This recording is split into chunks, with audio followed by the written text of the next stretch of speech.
napakagaling talaga ng Diyos, sapagkat sukat mo naman akalain, makakasama ko siya sa isang frame.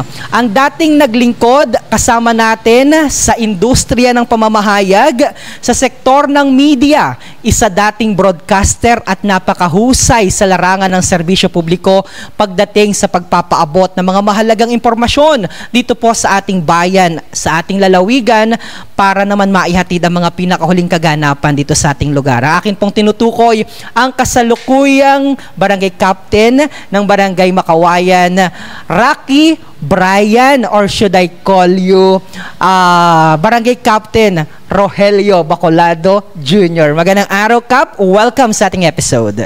Magandang araw at maraming salamat sa pagkakataon na iyon, yung binigay dito, Sir Myong. Oo, kumusta po ang isang Rocky Brian ngayon? Masasabi ko, hindi karaniwan ang paglingkod. Lalo tigit, ikaw ay pinuno ng isang barangay. Ibig sabihin, madaling sabihin, ikaw ay mamuno, pero yung aktual na paglilingkod ay iba sa aking inaasahan. Ito yung aking pinaghahandaan at alam natin yung ating susuungin dahil sa pagpasok, ika nga sa paglilingkod, although galing na ako dyan bilang radio announcer, ito naman ay meron siyang kakayahan at kapangyarihan na gawin yung mga nararapat para sa barangay. Hindi katulad nung ako'y nasa radyo, kahit pumuna ka, kung hindi naman susundin, ay wala rin namang halaga. Kaya ito ay minabuti ko na maging bahagi ng pagsiservisyo na merong diretsa na aksyong magagawa sa pamamagitan naman ng paglilingkod na ito. Ayun. Bilang puno ng barangay. Okay. Ikwento nga muna natin, ating alamin muna, gaano kakatagal na naging isang radio DJ, announcer at isang mamamahayag? Katunayan, ako nagsimula ay noong December ng 2001. So 2001 hanggang sa 2018. Merong nabawas sa aking pagsiservisyo dahil ako ay natanggal sa radyo nung panahon ng aking paglilingkod. Maganda ang kwento. Pero sa kabuuan ay meron akong 18 taon sa paglilingkod simula noong 2001 dito sa Torrijos. Bilang DJ at kalaunan ay nagkaroon ng programang pangtanghali na pumupuna doon sa serbisyo ng ating pamalaan mula sa national hanggang sa barangay level. Pero mula sa dating bumabatikos o kumbaga pumupuna sa ginagawa ng ating mga mga naglilingkod sa ating pamahalaan, ikaw ngayon ay nag-i-implement na ng mga mahalagang proyekto para sa tao. So, ngayon, ano yung masasabi mo nakakaiba? Well, sabi mo nga kanina, ito talaga ay execution, implementation talaga ito ng mga project. Pero bakit mo minahal ang mundo ng broadcasting dati? Radio broadcasting. Ito kasing bilang taga-media ay nagsisilbing boses. Boses ka ng masa dahil doon sa kanilang mga hinaing na hindi nila maiparating sa mga kinaukulan. Mga maliit na boses na hindi napapakinggan kaugnay sa mga reklamo. At merong mga hindi ka nais-nais na ang nakakaalam ay yung mga pribadong tao at ito ay pinapabatid sa pamamagitan ng media. Kung kaya mayroong mga minsan exposure, hindi lamang sa barangay level, kundi sa national level, pagdating sa mga usapin ng mga proyekto. Ganun pa man, ang paglilingkod sa media ay masasabi ko rin na napakahuwaran din ang paglingkod dahil may dedikasyon ka na nilalaan na panahon dahil ito ay nais mong makatulong. Katunayan ay kapos ang pundo namin pero hindi ito naging balakid para tuloy-tuloy na ako ay maglingkod sa pamamagitan naman ng pagiging media. Ayun. So, sabi mo kanina nung aking panayam sa iyo, kailan dumating sa punto na teka muna, pansamantala ko munang iiwan ang mundo ng pamamahayag at papasukin ko na ang mundo ng politika bilang isang barangay captain? Maraming mga dahilan yung pagpasok sa paglilingkod lalo na dito sa barangay level. Magsisimula sa barangay level. may mga nakikita tayo na noong panahon ako nasa radyo ay hindi ko magawa. Kung meron man akong gustong dapat na ginagawa sa barangay, sa implementation at sa paggasta ng mga pundo para magamit at maibigay ang serbisyo para sa mga kabarangay. So, itong pagpasok na ito ay pinag-isipan kong maigi.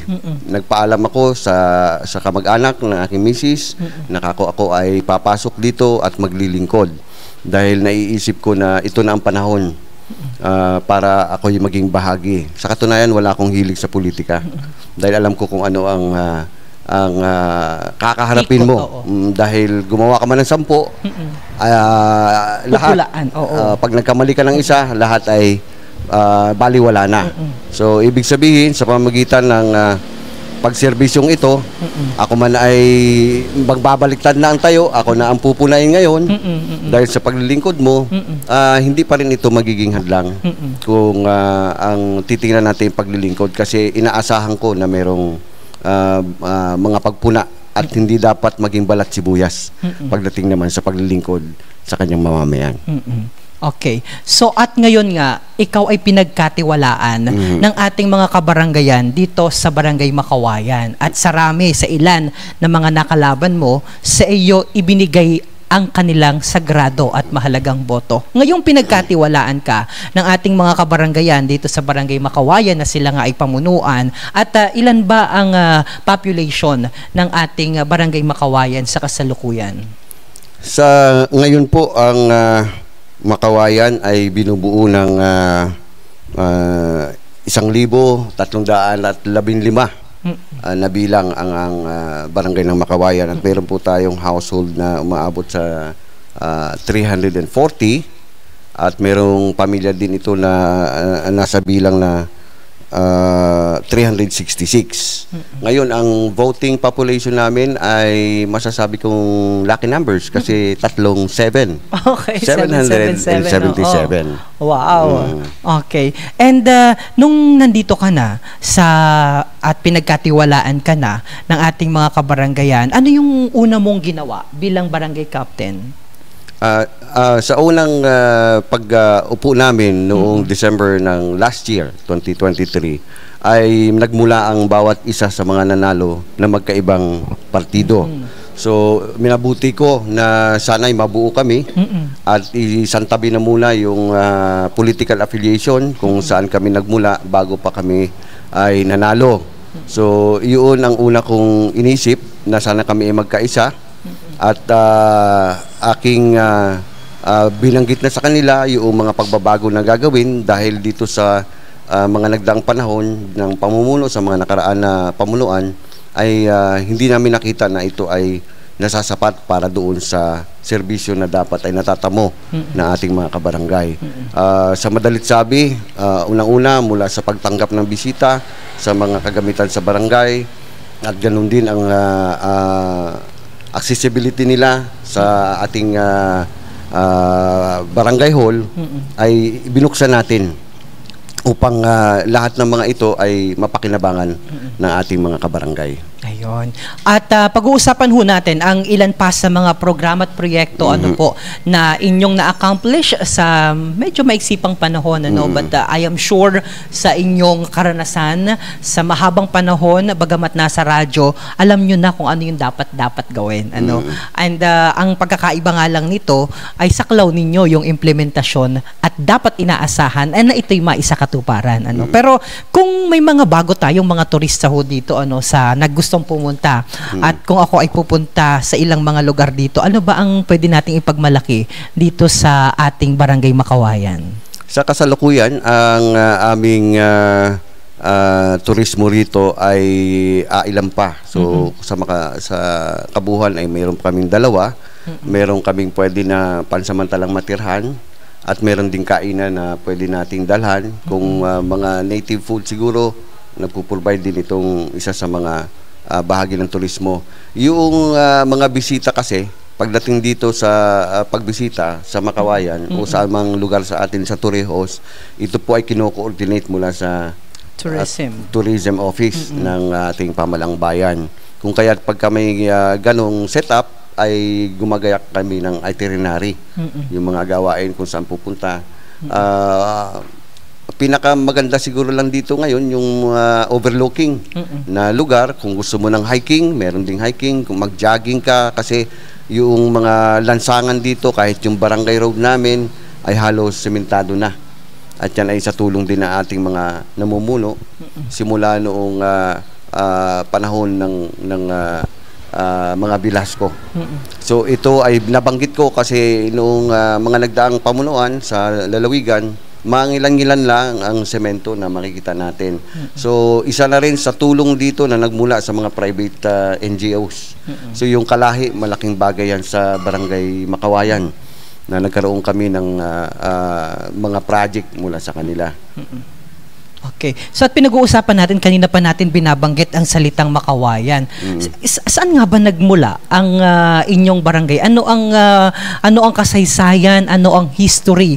Bakit Makawayan ang ipinangalan sa inyong barangay? Katunayan, ang itinatag na Barangay Makawayan sa ngayon na tinatawag, ito ay dating sityo lang ng barangay ng Tigwi.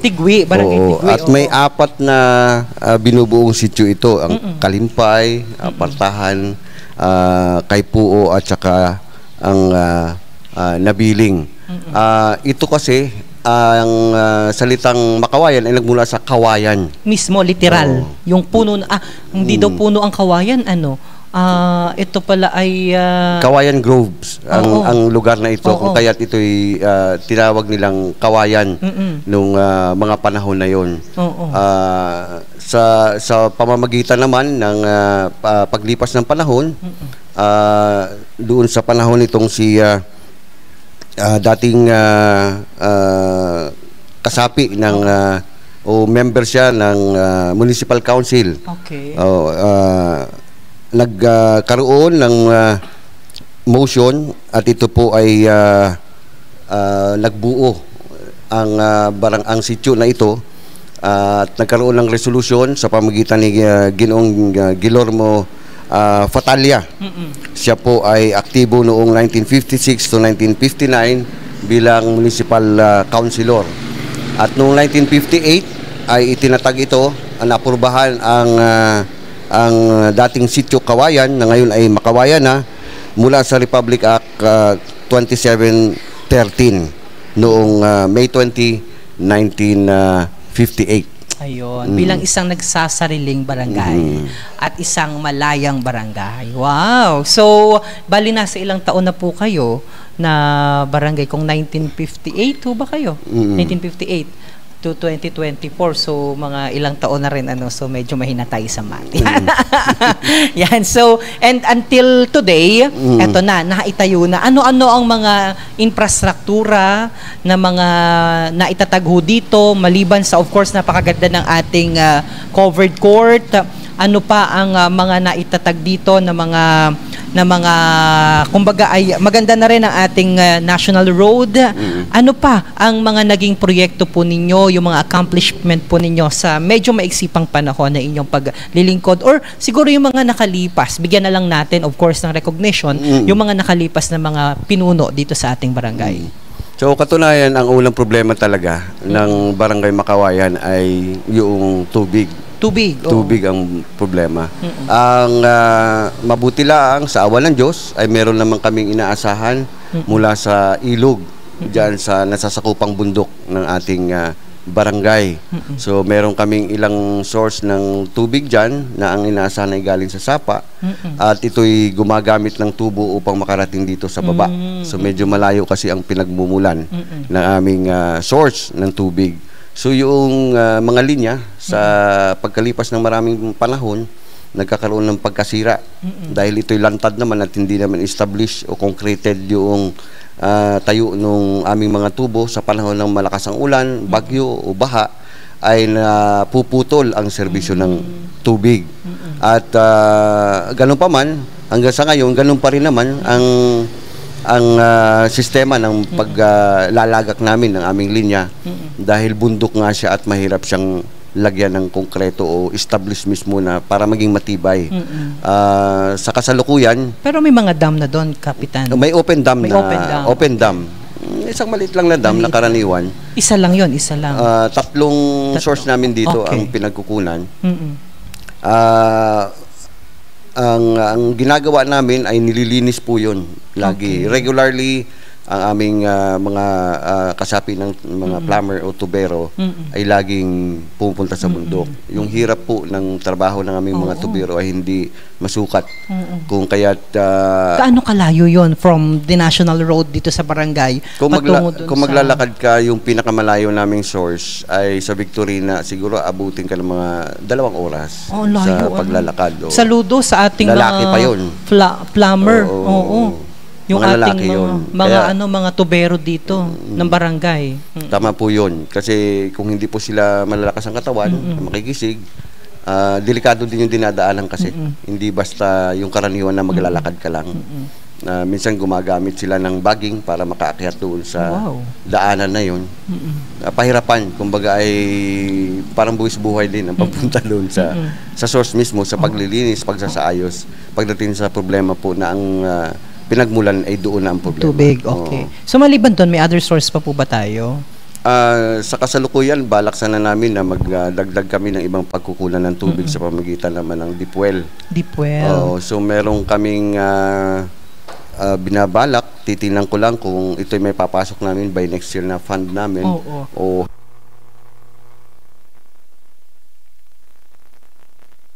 para yung programang ito ay may sakatuparan. Para kung sakaling mawala ng tulo ang serbisyo ng water system ng barangay, ay meron kaming alternative na pagkukunan. Actually, ngayon lang kami nahirapang summer. Okay. Previously naman hindi. Oo, yung mga previous summer kasi tag-ulan eh. Ang problema lang, naguguhuan nga, napuputol yung daloy ng tubig. Pero nitong nakaraang summer, talagang sakripisyo ang inabot ng marami naming kabarangay dahil wala kaming papagkunan ng tubig. Nagatabo kami sa tigwi, ganun. So isa yan sa mga problema na kinakaharap ninyo ngayon. Oo. Maliban ho dyan? Ay, maliban dito, syempre, yung pagkakitahan. Livelihood. Oo, livelihood. Sa mga nakaraang pamunuan, marami na rin akong napag-alaman na ang barangay nagpatupad ng isang cooperative, pero hindi rin nagtagumpay. So, nakita ko yung kahalagahan ng daily income. Kaya meron kaming panukala sa barangay na inuobliga namin ang bawat pamilya, bawat tahanan na magkaroon ng backyard gardening. Kung hindi man, wala silang backyard, sa pamamagitan naman ng mga alternative na pwedeng pagtamnan sa mga empty bottles, gaya ng pagtatanim doon ng mga pwedeng madalian. Ito ay upang maibsan, hindi man mawala yung malnourished, ganun din kakulangan sa masustansang pagkain. At syempre, kung meron silang sobra doon sa kanilang ani, pwede nilang ibenta. Na ang sabi ko nga, araw-araw ay meron silang income na matatamo. May balik agad. So yun yung isa sa nakikita ko. At syempre, yung palakasin din yung sa makabagong paraan yung pagtatanim, na farming, ganun din yung pagnyunyog. May mga bago kasing approach ng o technique, hybrid ka nga na pamamaraan para mas lumakas pa at lumaki ang kita na tinuturo naman mula sa provincial government, ganun din sa municipal level. Lalo-lalo na sa agriculture. Okay. So, maliban ho dyan, yung sa agriculture, meron ho ba din mga identified na mga kababayan tayo na nangingisda dito sa area po ninyo? Opo. Marami po sa mga kababayan namin along Coastal Road. Coastal area. Coastal area. Coastal area ay ang pangunahing hanap buhay talaga ay pangingisda. So ito araw-araw sila pagka yung pwedeng maglaot ay sila ay pumapalaot. Dalawang grupo kasi dito, meron yung pumupunta sa laot na laot talaga, meron yung dito laang sa tabi. So dalawang uri ng samahan dito, yung pag sinabi natin daw samahan, iba kasi yung fisher folks nitong dito sa may Sampaguita, Ilang-Ilang at Cadena de Amor, dahil sila yung mga pumupunta talaga sa laot. I see. Makakabot ng ibang lalawigan. So may ano po ba? May mga area tayo dito o may mga malalaki tayong pangulong dito, yung mga malalaking pangisdaan? Dati meron, hindi naman nagtagumpay. Oo. Dahil, kumbaga, nung panahon siguro na yun, ay nagtakina ang isda. okay. Oo. So dito ay yung mga motor libang kalaang na na hindi kalakihan yung pwede nga lumaot. Ano-ano na po yung mga projects ninyo na na-accomplish? Sa ngayon kasi tinutukan muna namin yung aming water system. Okay, that's one. Bukod kasi doon sa natanggap namin mula sa munisipyo, galing sa 20% CDF ng ating ginagalang na inanang bayan, Lorna Quinto Velasco. Ito po ay inilagak ko ang 100,000 na yon sa improvements. Bakit improvements? Kasi kinakailangan may mga papalitan na kami ng mga tubo. Medyo matatanda, maluma na. Kasi kalawang nila yung iba. Ito kailan ho ba naitayo yun? Kung may matatandaan mo yung history noon? Matagal na rin yan, yung ano na yan, yung pag-establish ng pinagkukulan na yan. Yun po ba yung tinatawag natin na barangay waterworks system ninyo? Yun na yun. Okay. So, ibig sabihin po, Kap, meron ding income doon ang barangay? Actually, yung malaking revenue ng barangay nagmumula sa barangay waterworks. Oh, I see. Yan yung isa sa malaking balik sa barangay na kinikita. Yan yung inaasahan namin. So, ini-improve namin. Siguro by next year, mag-i-implement kami ng water metering na. Kasi nakita rin namin yung sayang na mga tubig doon sa mga residential area na walang gripo. O kahit nasabihan mo ay hindi rin naman tumutugon. Kaya kami ay merong panukala yung aking mga kasangguni na sila ay mag-aakda ng isang barangay ordinance mandatory na magkaroon ng water system. Nakita ko kasi ang pattern na ito sa Tigwi. Dati wala. So nagkulang ng pagdating ng tubig sa ibang sityo. Nung sila ay nagsimula na maglagay ng metro, marami ang umalma, siyempre sa una. Pero hindi nagpatinag ang mga nakaraang pamunuan ng Tigwi. Ito ang ginawa kong inspirasyon dito.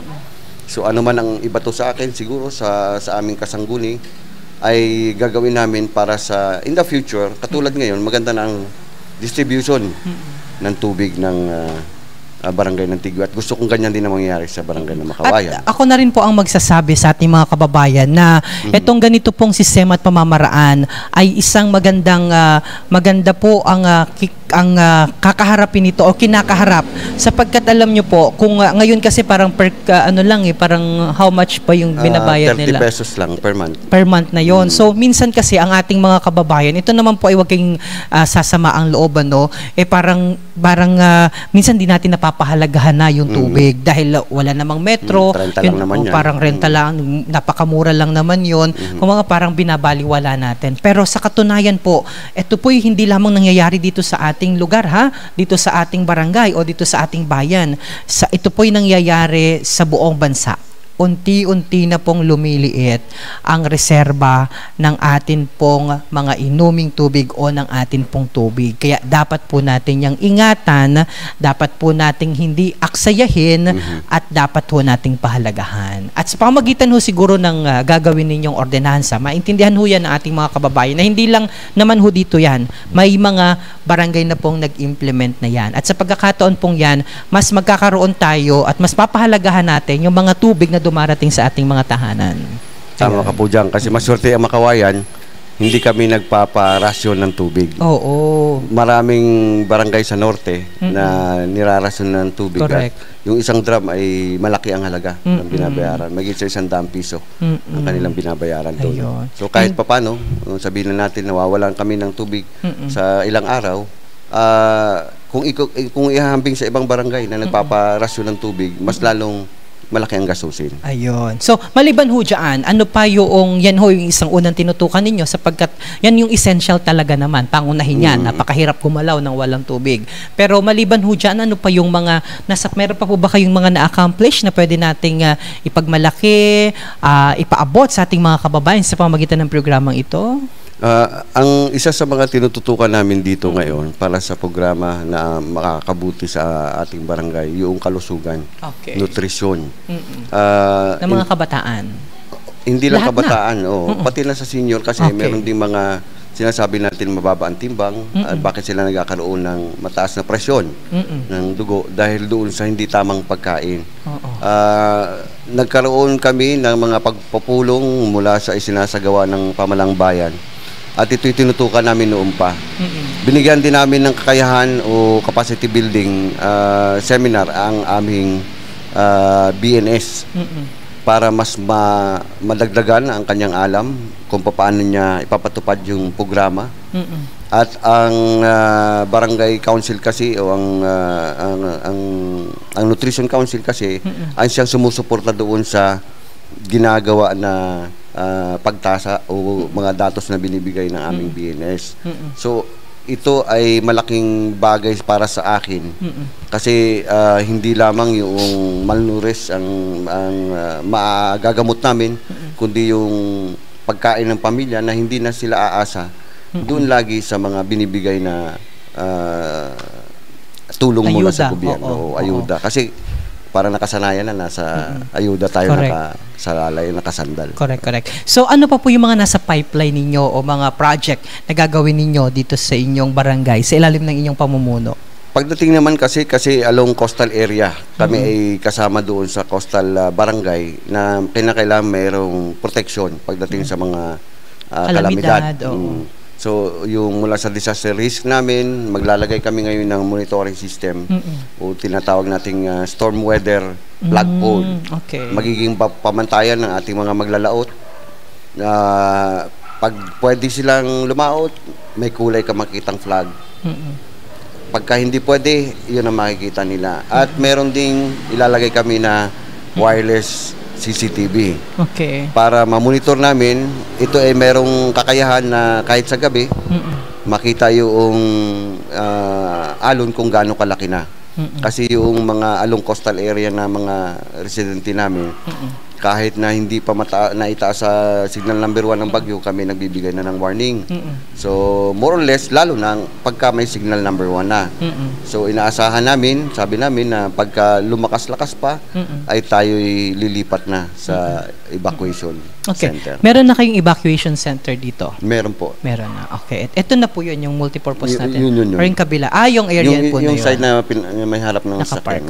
So, maliban ho dyan, kumusta naman ang ating meron naman ng barangay daycare center for sure. Meron na po ng mga barangay daycare center. Ano pa po ang nasa pipeline ninyo na mga inaasahang gagawin po ninyo dito sa barangay? Kung sa improvements, kinakailangan namin din ay improve yung aming kapasidad lalo na sa health center namin. Kung kaya ito saan ang health center nyo dito? Ay, nasa likod? Nasa kabila. Yung nandito yung maliit lang siya. So, nakita namin na marami ang humihingi ng mga gamot, maintenance, medicine. At saka meron ding mandato kasi ang RHU na magbibigay ng mga vitamins. Hindi lamang sa mga bata hanggang sa senior. Kasama po yun. So, nitong mga nagdaang buwan ay paubos ng pundo ng gamot. Kung kaya't yung distribution sa amin ay nababawasan. Katunayan kami ay may ginagawa lang paraan na intervention para magtuloy-tuloy. So naglaan ang sanggunian ng panahon para diyan sa pagdagdag ng pundo. At katunayan ay na-approve namin sa aming ginawang session noong mga nagdaang buwan na mapunduhan namin yung pagbili mismo.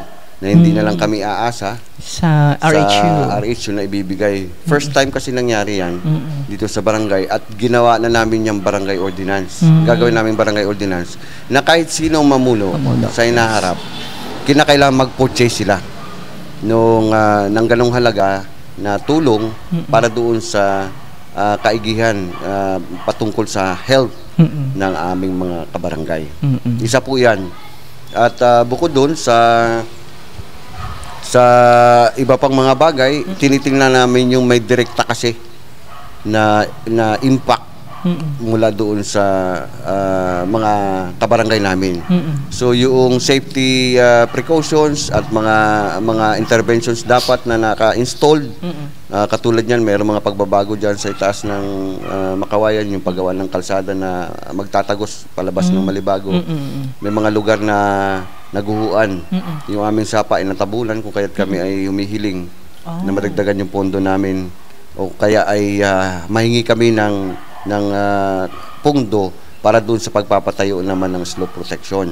Kasi yung lahat ngayon, dahil nasarahan ng kalsada, yun yung mga sapa-sapa na dapat meron papunta sa Tigwi, meron sa Dampulan, sa amin na lahat ang bagsak. Bumabagsak. At itong sapa namin dito sa may tabi nung kasunod na sapa pagkatapos ng boundary, yan yung may pinakamalaking volume. At kinakain niya yung nasa palibot na lugar pag malakas ang ulan, dahil yung aming sapa dyan ay imbor na lang, maliit siya. Kung kaya't yung pagka may mga naanod na malalaking galing sa bundok, nahaharangan, kaya umaawas siya, nag-overflow. Bukod doon, yung mga open line siguro na kasi yung kalsada na konkreto nasisira, gawa ng buwabaha doon sa kalsada. Iyan yung may impact na masasabi ko. Ang kagandahan lang, yung semento na yan ay napapakinabangan sa pagbaba ng mga produkto mula sa kabundugan. Okay. So maliban po doon, meron pa po ba kayong mga proyekto? Pagpapa-CCTV, meron na nasa iniisa-isa nyo na? Yung seguridad, kasama po yung pag kami ay nag-usap sa konseho na kinakailangan dagdagan natin yung seguridad sa pamamagitan ng CCTV. Bukas-bukas siguro bawat purok magkakaroon na ng wireless CCTV. Actually, itong barangay hall may 4 pa lang ito na CCTV. Ang school ay wala pa. So kasama sa seguridad dito na inihiling ko rin ang pundo ng Sangguniang Kabataan sa panguna ni SK Rai na matingnan din yung bahaging ito, dahil ito'y protection din para doon sa mga kabataan. Magkaroon ng monitoring pagdating naman doon sa mga mangyayari na hindi natin inaasahan. Meron tayong makikita kung sino yung salarin diyan, sakaling merong mga hindi ka nais-nais untoward incidents, At yung ilaw, street lights, isa rin po yan sa dinagdag namin na ginayak na paglaanan na namin yan ng pundo, at yung mga purok na papunta sa kabahayan mula sa kalsada ay magliwanag na rin upang mabigyan ng protection sila. At hindi lang yan, pati yung school ay pinaglaanan namin din na malagyan din ng CCTV dahil napakadilim. Ayaw namin naman na yung school ay mabalitang manakawan. Kaya yan ay isa sa binibigyan namin ng protection. Isa yan sa mga establishment na pinapahalagahan sa barangay, ang eskwelahan. Okay. So, sa inyo pong pamumuno, syempre katuwang ninyo ang buong konseho ng Sangguniang Pambarangay. Baka may mga nais kang pasalamatan, Kap, dahil syempre hindi mo naman ito lahat magagawa, hindi kundi sa tulong ng ating mga kasama sa Sangguniang Barangay Council. Tama po yun. Kahit ang kapitan ang siyang nag-iisip kung ano ang dapat makakaigi, hindi ito pwedeng gawin, i-implement ng nag-iisa laang. So bilang presiding officer, dumadaan ito sa sanggunian. At ito ay minumungkahi at pinagkakaisahan. At sa pamamagitan ng aking mga kasangguni, ako'y natutuwa at kahit na mula kami sa magkakaibang political affiliation nung nagsimula kami, ay hindi rin maiwasan na merong mga minsan ay personal na mga tampuhan. Ang maigi lang ay nagkakaisa kami. Kasi sabi ko nga, tayo ay nandito upang maglingkod. Hindi natin kinakailangan bantayan yung mali ng bawat isa. Oo, galaw at kilos ng bawat isa. Tayo dapat kumilos ng isa. Correct. Katulad ng isang walis, kung ikay isang tingting lang, hindi ka pwedeng magagamit na panlinis. Kung sama-sama, there is a strength, sabi nga, pagka marami. In unity. There's a strength in unity. So, Kap, baka gusto mong isa-isahin, nabanggitin ang ating mga kagawad or ako na magabanggit. Sige, Ayan. So, atin pong binibigyan ng pagpupugay at pasasalamat, of course, ang inyo pong liderato dahil natutuwa talaga ako. Natingnan ko ang iyong damitan. Yan na yon, Rocky Brian na. Ganyan na talaga ang inyong estilo ng pananamit dati pa. At kayo ay nakikita ko dati dahil kayo ay maliban sa pag-DJ sa radyo, parang kayo ay meron ding printing shop dati doon sa may bayan, di ba? Parang tatama baga ako? Marami ako naging hanap buhay sa bayan. Oo, yun. Nagtatak ako, nag-drawing ako, lahat. Oo, so talagang din, and then who knows na bukas talaga makalawa. You do not know. Pinangarap mo bang maging kapitan? Wala sa hinagap ko talaga. Sa totoo lang. Gaya ng sabi nga natin, kung ikaw talaga gustong maglingkod, una mo makikita ay kung anong kalagayan ng barangay mo. Yun ang nag-trigger sa akin na pinag-isipan ko rin naman ng matagal. Kasi alam ko ang buhay ng paglilingkod. Gumawa ka nga ng tama, sabi ko noong una, ay pag nagkamali ka ng isang beses, mali na lahat. Lahat yun ay bababaliwala na yung mabuti mong ginawa. Kaya naman nais po nating pasalamatan ang buong puwersa at buong konseho dito po sa Barangay Makawayan, si Honorable Sandro Fabrero, ang atin pong Barangay Kagawad. Ganyan din si Barangay Kagawad Nenita F. Del Mundo, Kagawad Edna Fatalia, Barangay Kagawad Sabina Prieto, Kagawad Florita Rodriguez, gayon din po si Kagawad Ricky Fatalia at si Kagawad Neri Almonte na nakasama natin kanina. And of course, ang ating pong skate chairperson na si Raylene Pernia, and ang nag-assist po sa atin kanina at talagang hindi tayo ginuto. Maraming salamat po sa ating Secretary Estela Marie Marquez, gayon din kay ating treasurer si Jamaica Rose Postrado. At ang ating pong mga SK Kagawad, mamaya ko na yan iisa-isahin. Panghuli, bago ho tayo magtapos sa ating first episode nitong ating programa, baka may mga nais kang mensahe na iwan sa ating mga kababayan. At the same time, sige, go ahead po. Okay, maraming salamat sa pagkakataon na ito, Sir Romeo. Alam po ninyo, ang paglingkod sa barangay o bilang anuman katayuan, kagawad ka man o ikaw man ay kapitan, hindi po biro. Yung hindi lamang interes ang mangibabaw para ikaw ay maglingkod. Kinakailangan ay meron ka ring kakayahan. Kakayahan na isipin kung ano yung makakabuti sa iyong barangay. At ito'y hindi rin laang umaasa doon sa kakayahan. Kasi merong maraming paperworks sa ngayon. Correct, oo. Ngayon, marami ng paperworks. Kabi-kabila, kaliwat kanan yan ay meron kang ginagawa. Documentation, etc. yung pong kailangan. Pero ganun pa man, dapat ay manguna ay yung takot sa Diyos at yung pagmamahal mo para sa paglilingkod.